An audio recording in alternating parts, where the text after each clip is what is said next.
Award students తెలంగాణలో DSC రాయబోతున్న physical education విభాగంలో పీఈటీ మరియు పీడీ అభ్యర్థులను ఉద్దేశించి ఈ వీడియో చేయడం జరుగుతుందండి. నేను మీ Ibrahim, MD Ibrahim, east Godavari sunshine DSC PD PETs coaching centre, Kakinada జిల్లా, సామర్లకోట. 20 సంవత్సరాల అనుభవంతో ఎంతోమంది వ్యాయామోపాధ్యాయుల్ని తయారు చేసిన సంస్థ మాది. రాబోయే డిఎస్సి, తెలంగాణలో డిఎస్సి జరుగుతుంది. దాంట్లో ఫిజికల్ ఎడ్యుకేషన్ విభాగంలో హిస్టరీ ఆఫ్ ఫిజికల్ ఎడ్యుకేషన్ ఎలా ఆన్సర్స్ పెట్టాలి, ఎలా సబ్జెక్ట్ జ్ఞాపకం ఉంచుకోవాలి అన్న విషయంపై నేను ఈ వీడియో చేయడం జరుగుతుందండి. ముఖ్యంగా మనం జర్మనీ వ్యాయామ విద్య నుండి మొదలెట్టుకుందాం. ప్రపంచంలో ఆధునిక వ్యాయామ విద్య ఎక్కడ పురుడు పోసుకుంది అంటే జర్మనీలో అని చెప్పాలండి. ప్రపంచంలో మొట్టమొదటి ఆధునిక జిమ్నాజియం ఎక్కడ ఏర్పాటు చేశారంటే బెర్లిన్లో ఏర్పాటు చేశారు. ఈ ఫిజికల్ ఎడ్యుకేషన్ డెవలప్ అవుతున్న సమయంలో జర్మనీలో ఒక పెద్ద ఆయన పేరు ఏంటంటే జాన్ బేస్డో. ఈయన ఏం చేశారంటే ఒక పాఠశాల ఏర్పాటు చేశారండి. ఫిజికల్ ఎడ్యుకేషన్ కోసం తిరుగుతూ వ్యాయామ విద్యని డెవలప్ చేయాలన్న ఉద్దేశంతో జాన్ బేస్డో గారు ఏం చేశారంటే ఫిలాంథ్రోపినం అనే ఒక పాఠశాల ఏర్పాటు చేశారు. ఓకేనండి, ఫిలాంథ్రోపినం అనే ఒక పాఠశాల ఏర్పాటు చేశారు. ఈయన ఖాళీగా లేరు. ఖాళీగా లేకుండా వ్యాయామ విద్య మీద 2 బుక్స్ రచించారండి. A book of methods, elementary books అనే గ్రంథాన్ని రచించడం జరిగింది. ఓకే అండి, ఈ విధంగా ఆయన ఫిజికల్ ఎడ్యుకేషన్లో చేస్తున్న సేవలను గుర్తించి జర్మనీ వారు ఏం చేశారంటే ఆయనకు ఒక బిరుదు ఇచ్చారు. ఓకే అండి, ఈ బిరుదు పేరు ఏంటంటే ఆధునిక జర్మన్ వ్యాయామ విద్యా పితామహుడు. ఏంటంటే ఆధునిక జర్మన్ వ్యాయామ విద్యా పితామహుడు. ఇక్కడ ఆగాలి మీరు. ఈ ఆధునిక జర్మన్ వ్యాయామ విద్యా పితామహుడు మీకు రేపు వచ్చే డిఎస్సిలో బిట్ ఇవ్వడం జరిగిందంటే జాన్ బేస్డో అని చెప్పడం జరిగింది. అదే దేశంలో ఈయనతో పాటు, అదే జర్మనీ దేశంలో ఈయనతో పాటు మిగిలిన వాటి కూడా వ్యాయామ విద్య అభివృద్ధికి పాటుపడుతూ వాళ్ళ యొక్క కృషిని వాళ్ళు కూడా చేస్తూ వచ్చారండి. ఇలా జరుగుతున్న క్రమంలో ఇంకొక పెద్ద ఆయన ఉన్నారు.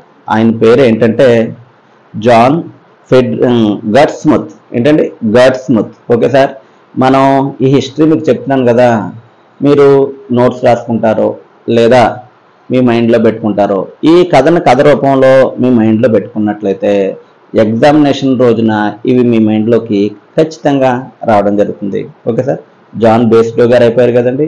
జాన్ బేస్డో గారిని ఏమన్నాం మనం, ఆధునిక జర్మన్ వ్యాయామ విద్యా పితామహుడు. ఓకే, నెక్స్ట్ ఎవరి పీరియడ్ వచ్చింది ఇప్పుడు, గట్స్ముత్ గారు కూడా ఖాళీగా లేరు సార్. ఆయన ఏం చేశారంటే the games gymnastics for young and youth అనే గ్రంథాన్ని రచించడం జరిగింది. The games gymnastics for young and youth అనే గ్రంథాన్ని రచించడం జరిగింది. రేపొద్దున మీకు డిఎస్సిలో ఈయనకు కూడా బిరుదు ఇచ్చారండి. ఈయనకు కూడా ఒక బిరుదు ఇచ్చారు. పని చేస్తున్నారు కదా సార్, బిరుదు తప్పకుండా ఇస్తారు. ఎందుకంటే ఒక లక్ష్యం కోసం పనిచేస్తున్నప్పుడు ఆ దేశంలో జనాలందరూ కూడా ఆయనకి ఒక బిరుదు ఇచ్చారు. ఆ బిరుదు ఏంటంటే whole grand father of gymnastics. ఏంటండి జర్మన్ వ్యాయామ విద్య పితామహుడు, whole grand father of gymnastics. ఎవరు పెడతారు రేపు పొద్దున ఎగ్జామ్ వస్తే, గట్స్ముత్. ఆల్దే జరుగుతూ ఉంది. ఈయన బుక్స్ రచించాడండి. The games gymnastics for young and youth అనే గ్రంథాలు రచించేవాడు. ఆల్రెడీ 2-3 సార్లు ఈ బిట్టు డిఎస్సిలో ఇవ్వడం జరిగిందండి. ఆ తర్వాత ఇంకా పాటుపడుతున్నారని జర్మనీలో పాటుపడుతున్న వారిలో ఎవరంటే ఫ్రెడరిక్ లుడ్విగ్ జాన్. ఎవరండి? Friedrich Ludwig Jahn. ఈ ఫ్రెడరిక్ లుడ్విగ్ జాన్ కూడా ఖాళీగా లేడండి. జర్మన్ జిమ్నాస్టిక్స్ ఇన్స్టిట్యూషన్ ఏర్పాటు చేశాడు. ఏంటంటే జర్మన్ జిమ్నాస్టిక్స్ ఇన్స్టిట్యూషన్ ఏర్పాటు చేశాడు. జర్మన్ జిమ్నాస్టిక్స్ అనే గ్రంథాన్ని రచించాడు. ఈయన చేస్తున్న సేవలకు గాను కూడా ప్రజలు గుర్తించి ఏం చేశారంటే, ఒరే బాబు నీకు ఎలా ఉండకూడదు, నీకు ఇంకో గుర్తిస్తున్నాం మేము. అంటే ఫాదర్ ఆఫ్ జిమ్నాస్టిక్స్, నీకు గుర్తిస్తున్నాం మేము, చూసుకో. ఫాదర్ ఆఫ్ జిమ్నాస్టిక్స్ అంటే ఎవరు పెడతారు? Friedrich Ludwig Jahn. ఈ క్రమంలో ఈయన ఏం చేశారంటే టర్న్ ప్లాజా అనే వ్యాయామశాలను ఏర్పాటు చేశారు. ఈ క్రమంలో ఈయన జర్మనీ మొత్తం మీద వ్యాయామ విద్యను ఉద్దేశించి వ్యాయామ విద్యను అంతటినే కూడగట్టుకుని అంటే జాతీయవాదానికి ఆద్యుడిగా ఎవరిని చెప్పుకుంటామంటే ఫెడరిక్ లుడ్విన్ జాన్ చెప్పుకుంటాం. ఎవరిని చెప్పుకుంటాం?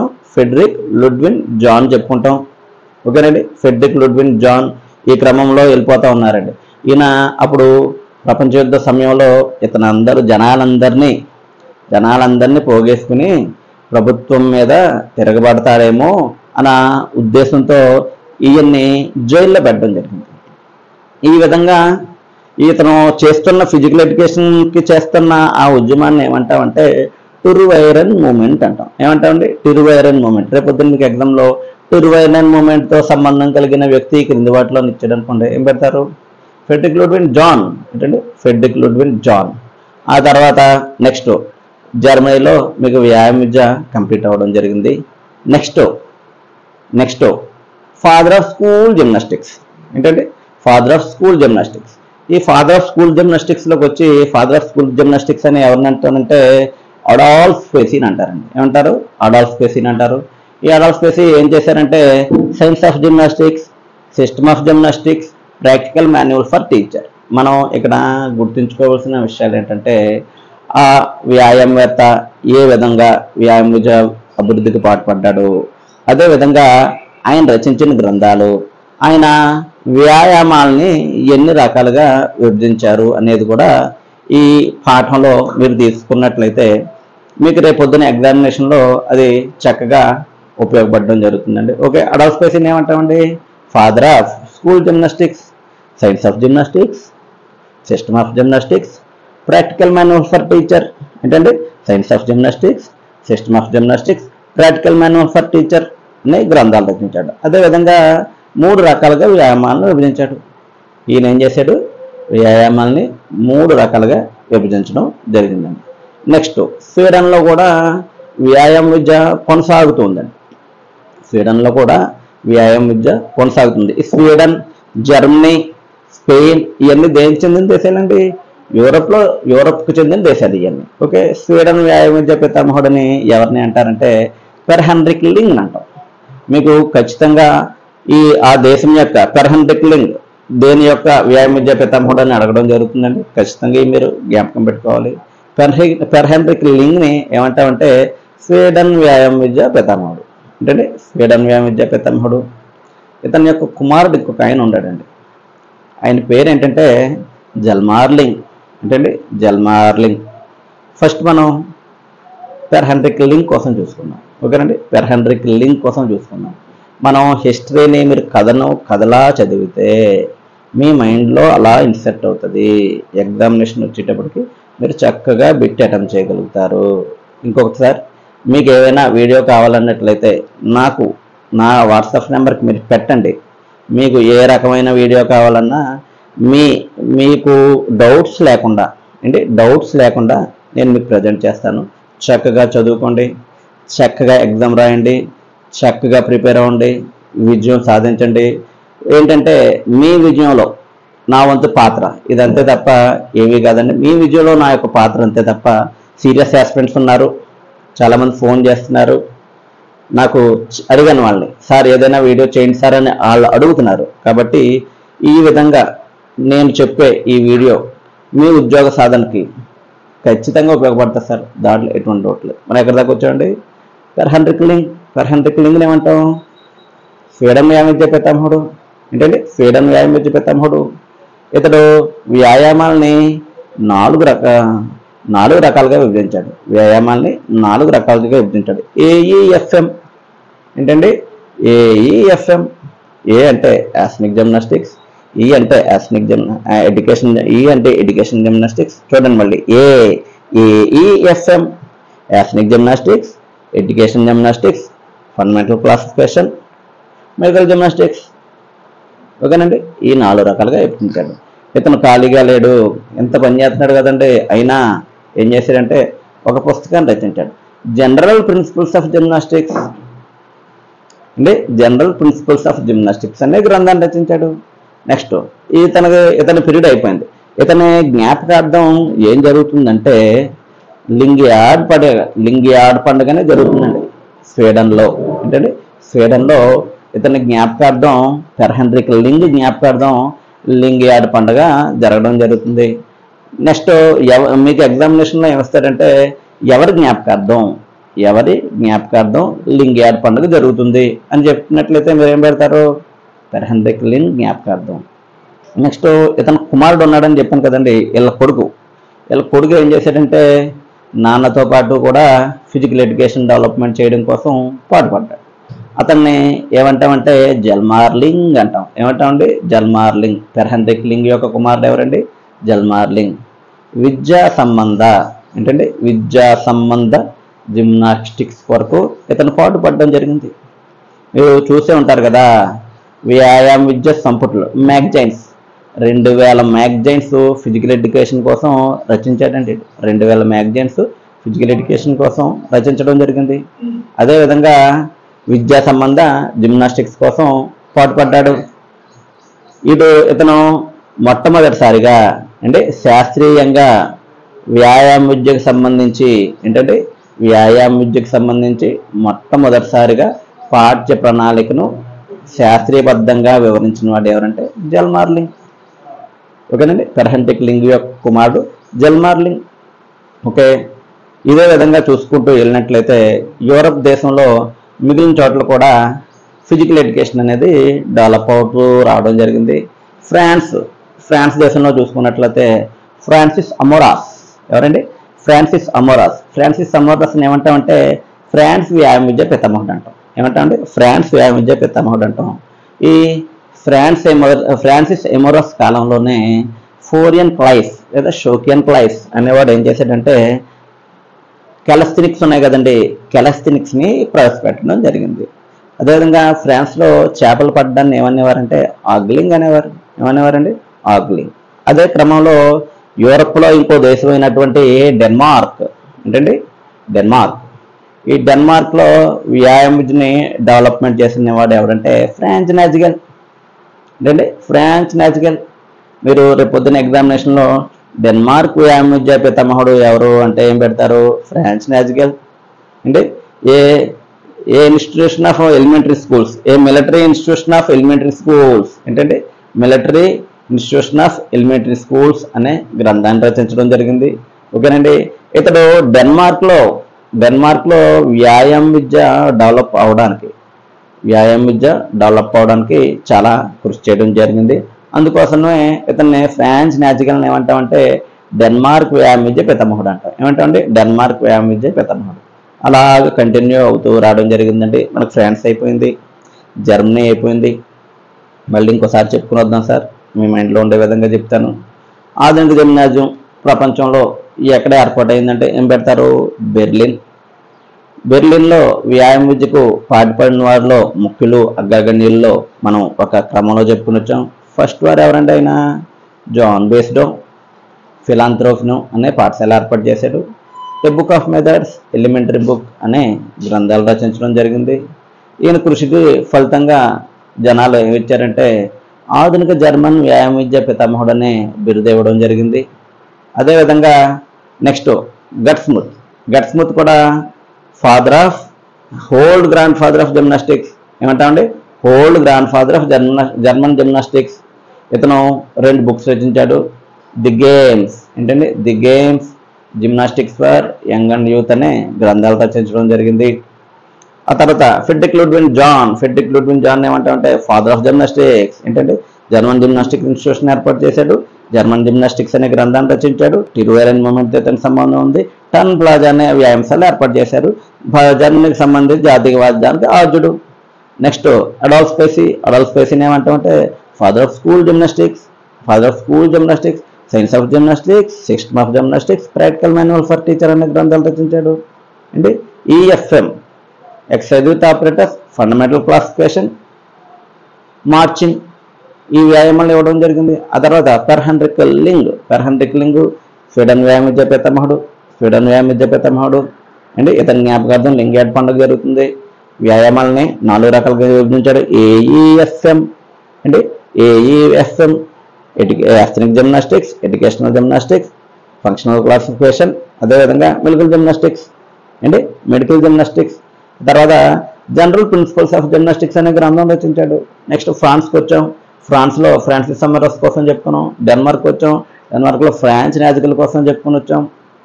అదేవిధంగా ఈ క్రమంలో వ్యాయామ విద్య కొనసాగుతూ ఉండగా అమెరికా వ్యాయామ విద్య పితామహుడని అంటే డాక్టర్ డియో లెవిస్ అంట. ఏమంటే డాక్టర్ డియో లెవిస్. ఈ క్రమంలో ఎలెన్ డూబ్లే సార్జెంట్ అనేవాడు ఏం చేశాడంటే కళాశాలల యందు, అమెరికాలో ఉన్న కళాశాలల యందు అడుగుతాడు, సార్ అమెరికా వ్యాయామ విద్య పితామహుడు ఇస్తారు, ఖచ్చితంగా జ్ఞాపకం పెట్టుకోండి. అదేవిధంగా ఏం చెప్పానండి, అమెరికాలో కళాశాలల్లో ఏంటంటే అమెరికా కళాశాలల్లో ఫిజికల్ ఎడ్యుకేషన్ ప్రవేశపెట్టడానికి కారకుడు ఎవరంటే ఎలెన్ డూబ్లే సార్జెంట్. ఏంటంటే ఎలెన్ డూబ్లే సార్జెంట్. అదేవిధంగా చాలామంది ప్రముఖులు అమెరికాలో స్ప్రింగ్ ఫీల్డ్ అనే కళాశాలలో కొన్ని గేమ్స్ ప్రవేశపెట్టడం జరిగింది. అంటే వైఎంసీఏ ఆధ్వర్యంలో అమెరికాలో వ్యాయామ విద్య అనేది డెవలప్ అవుతూ రావడం జరిగింది. ఈ క్రమంలో నెక్స్ట్ చైనాలో ఉషు అనేది బాక్సింగ్ వల్లే ప్రాచుర్యం పొందింది. ఏంటంటే చైనాలో ఉషు అనేది బాక్సింగ్ వల్లే ప్రాచుర్యం పొందింది. కుంగ్ఫు కరాటే కూడా చైనాలో డెవలప్ అవుతూ రావడం జరిగిందండి. నెక్స్ట్ జపాన్లో బూడో అనేది చైనా పదం. బూడో అనేది మిలిటరీ విన్యాసం. జపాన్లో నిత్యం మిలిటరీ కళ, ఈ కత్తితో చేసే విన్యాసాన్ని నిత్యం ప్రతి పాఠశాలలో కూడా జపాన్లో బూడో ఖచ్చితంగా నిర్వహిస్తారు. జీ జుట్సు అనేది చైనా నుంచి జపాన్ వారు నేర్చుకున్నారు. ఈ జుట్సు నుండి ఏం ఉద్భవించిందంటే జూడో అనేది జీ జుట్సు నుండి ఉద్భవించింది. జూడో యొక్క ముఖ్య ఉద్దేశం ఏంటంటే ఉద్దేశపూర్వకంగా ప్రత్యర్థిని నేలను తాకించే విధంగా చేయడం జూడో యొక్క ప్రధాన ఉద్దేశం. ఆ క్రమంలో నెక్స్ట్ కంటిన్యూ అవుతూ రావడం జరిగిందండి. ఈ కంటిన్యూలో రష్యాలో కూడా వ్యాయామ విద్య డెవలప్ అవుతూ రావడం జరిగింది. రష్యాలో ఫిజికల్ కల్చర్ అనే పదం రష్యాకు సంబంధించింది. ఏంటంటే ఫిజికల్ కల్చర్ అనేది రష్యాకు సంబంధించింది. రష్యాలో జరిగే ఫిజికల్ జాతీయ క్రీడా పోటీలను ఏమనేవారంటే స్పార్టాకియాడ్ అనేవారు. ఏంటంటే స్పార్టాకియాడ్ అనేవారు. ఈ క్రమంలో స్పార్టాలో కూడా ఫిజికల్ ఎడ్యుకేషన్ రష్యాలో కూడా ఫిజికల్ ఎడ్యుకేషన్ కంటిన్యూ అవుతూ రావడంతో ఆ తర్వాత వ్యాయామ విద్య అనేది భారతదేశంలో ఎలా డెవలప్ అయింది ఇది మీరు చూసుకోవాలి. ఈ భారతదేశంకి వచ్చేటప్పటికి వేదకాలం, ముస్లింల కాలం అంటే మొఘలాయల స్పీడ్ అండి, రాజపుత్రుల కాలం, నలంద కాలం, ఇవన్నీ కూడా మనం ఖచ్చితంగా చూసుకోవాలి. అసలు ఈ ఆర్యులు ఎక్కడి నుంచి వచ్చారు ఏంటి అనేది భారతదేశ వ్యాయామ విద్యలో వచ్చేటప్పటికి మనకి ఉండడం జరుగుతుంది. తర్వాత భారతదేశ వ్యాయామ విద్యను చూసుకున్నట్లయితే బిఫోర్ ఇండిపెండెన్స్, ఆఫ్టర్ ఇండిపెండెన్స్గా మనం పరిగణించాలి. స్వాతంత్రం రాకముందు వ్యాయామ విద్య, స్వాతంత్రం వచ్చిన తర్వాత వ్యాయామ విద్య, ఈ ఖచ్చితంగా చూసుకోవాలి ఈ టాపిక్స్లో. స్వాతంత్రం రాకముందు వ్యాయామ విద్య చూసుకున్నట్లయితే స్వాతంత్రం రాకముందు భారతదేశంలో ఏర్పాటైన సంస్థల కోసం మనం చదవాలి, వాటి యొక్క ప్రాధాన్యతలు చదవాలి. అవి భారతదేశంలో వ్యాయామ విద్యకి ఏ విధంగా కంట్రిబ్యూషన్ ఇచ్చాయి అనేది కూడా మనం ఈ హిస్టరీ చదివేటప్పుడు జ్ఞాపకం పెట్టుకోవాలి. ఓకేనండి. టాపిక్లోకి వెళ్ళిపోయే ముందుగా ఏంటంటే భారతదేశంలో వ్యాయామ విద్య కోసం మనం చెప్పుకుందాం. ఓకేనండి. భారతదేశంలో వ్యాయామ విద్య ఏ విధంగా డెవలప్ అయింది అనేది చెప్పుకుందాం. భారతదేశంలో మొట్టమొదటి వ్యాయామ సంస్థ అని దేని చెప్పుకోవచ్చు అంటే హనుమాన్ వ్యాయామ విద్య ప్రసారక మండల్. ఏంటంటే హనుమాన్ వ్యాయామ విద్య ప్రసారక మండల్ అమరావతి వారు భారతదేశంలో మొట్టమొదటి ఏర్పాటు చేయబడిన వ్యాయామ విద్య సంస్థగా చెప్పుకోవచ్చు. హనుమాన్ వ్యాయామ విద్య ప్రసార మండలి ఏర్పాటు చేసిన వారు ఎవరంటే ఇద్దరు సోదరులు ఉన్నారండి. అమ్ముదాన్ కే వైద్య, అనంత కే వైద్య అనే ఇద్దరు సోదరులు దీన్ని ఏర్పాటు చేయడం జరిగింది. మహారాష్ట్రలో ఉన్న అమరావతిలో ఏర్పాటు చేయడం జరిగింది. దీంట్లో దేశీయ క్రియాశీలతలైనటువంటి ఖోఖో, కబడ్డీ, భారతదేశంలో ఉద్భవించినటువంటి ఇండిజినియస్ గేమ్స్ డెవలప్ చేయడం కోసం హెచ్ఎంవిపి హెచ్విఎంపి హనుమాన్ వ్యాయామ విద్య ప్రసారక మండలిని ఏర్పాటు చేయడం జరిగింది. ఎవరు ఏర్పాటు చేశారండి దీన్ని? అంబుదానికే వైద్య అనంతకే వైద్య అనే ఇద్దరు సోదరులు మహారాష్ట్రలో అమరావతి అనే ప్రదేశంలో ఏర్పాటు చేయడం జరిగింది. నెక్స్ట్ అఖిల భారత వ్యాయామ విద్య సదస్సు అనేది ఒకటి ఏర్పాటు చేయడం జరిగింది. అది తర్వాత చెప్తాను. 1914 అయిపోయింది కదా సార్. 1914 అయిన తర్వాత 1920 భారతదేశంలో శాస్త్రీయంగా భారతదేశంలో ఫిజికల్ ఎడ్యుకేషన్ డెవలప్మెంట్ చేయడం కోసం ఏర్పాటు చేయబడిన మొట్టమొదటి కళాశాలగా వ్యాయామ విద్య శిక్షణ కళాశాలగా దేన్ని చెప్పుకుంటామంటే వైఎంసిహెచ్ అని.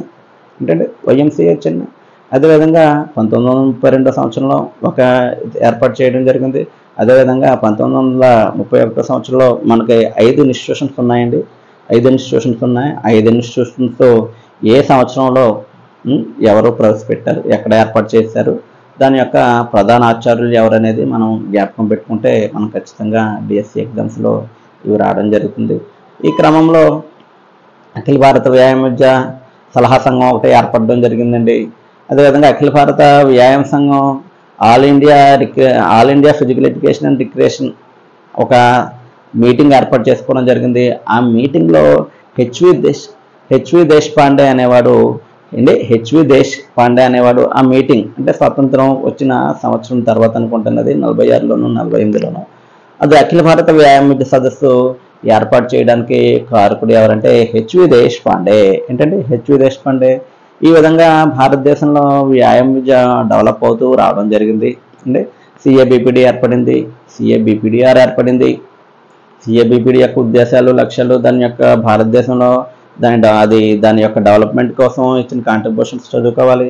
సిఏబిపిడిఆర్ చదువుకోవాలి. అంటే ఎల్ఎన్సిపిఈ చదువుకోవాలి, ఎన్సిసి చదువుకోవాలి, ఏసీసీ చదువుకోవాలి, ఏఐసిఎస్ చదవాలి, కౌల్ కపూర్ కమిటీ చదవాలి, అంటే కుంజురా కమిటీ చదవాలి, కుంజురు కమిటీ ఆర్ కుంజరా కమిటీ చదవాలి, అంటే రాజ్కుమారి అమృత్ కౌర్ పథకం చదవాలి, ఎన్ఎఫ్సి చదవాలి, ఎన్డిఎస్ చదవాలి. దాని యొక్క లక్ష్యాలు అవి ఏంటి, భారతదేశంలో ఫిజికల్ ఎడ్యుకేషన్ డెవలప్మెంట్ చేసిన అవి దాని యొక్క ప్రాధాన్యత విషయాలు చదవాలి. అదేవిధంగా ఎన్ఎస్ఎన్ఐఎస్ ఏర్పాటు, దాని యొక్క క్రమం, అది భారతదేశంలో ఫిజికల్ ఎడ్యుకేషన్ డెవలప్మెంట్కి ఏ విధంగా పాటుపడింది అనేది కూడా మనం ఇవ్వాలి.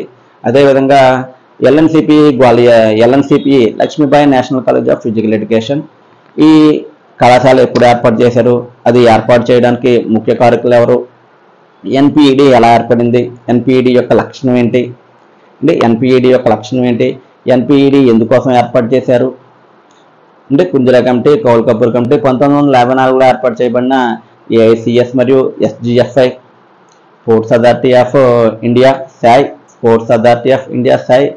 అంటే ఇవన్నీ కూడా మీరు మన ఎగ్జామినేషన్ పాయింట్ ఆఫ్ వ్యూలో చదువుకోవాలి. ఈ నెక్స్ట్ స్టెప్లో వచ్చేటప్పటికి ఒలింపిక్ మూమెంట్ రావడం జరుగుతుంది. ఏంటంటే ఇదంతా అయిపోయిన తర్వాత యోగా చదువుకోవాలి, యోగాలో స్టేజెస్ చదువుకోవాలి, యమ, నియమ, ఆసన, ప్రాణాయామ, ప్రత్యాధార, ధ్యానధారణ, సమాధి, ఇవన్నీ మీరు బై హార్ట్ చేయాలి. బై హార్ట్ చేసి stages of yoga, branches of yoga, యోగాలో రకాలు, ప్రాణాయామ రకాలు, క్రియలు, బంధాలు, ఇవన్నీ కూడా మీరు చదవాలంటే ఖచ్చితంగా చదివినట్లయితే మంచి స్కోర్ చేయడం జరుగుతుంది. Next Olympic moment. భారతదేశంలో ఒలింపిక్ మూమెంట్ ఏర్పడడానికి కారణం ఏంటి, అదేవిధంగా ఒలింపిక్ మూమెంట్ ఏ విధంగా డెవలప్ అయింది, ఇంటర్నేషనల్ ఒలింపిక్ కమిటీ ఏర్పాటు, అసలు ఆ ఇంటర్నేషనల్ ఒలింపిక్ కమిటీ ఏర్పాటు చేయాల్సిన అవసరం ఎందుకు వచ్చింది. ఒక పెద్ద మనిషి ఉన్నాడండి, ఆయన పేరు ఏంటంటే బ్యారన్ పియరీ డి కోబర్టిన్. ఏంటంటే బ్యారన్ పియరీ డి కోబర్టిన్. ఈయన ఏం చేశాడంటే ఎప్పుడూ ఆగిపోయినాయి కదా 394 ఏడీలో. ఓకే సార్, ఇక్కడ వరకు ఇది కంటిన్యూ చేస్తాం. మిగిలింది మీకు వేరే లెసన్లో నేను చెప్పడం జరుగుతుంది. సార్ సాధ్యమైనంత వరకు ఈ వీడియో మీకు చాలా ఉపయోగకరంగా ఉంటుంది.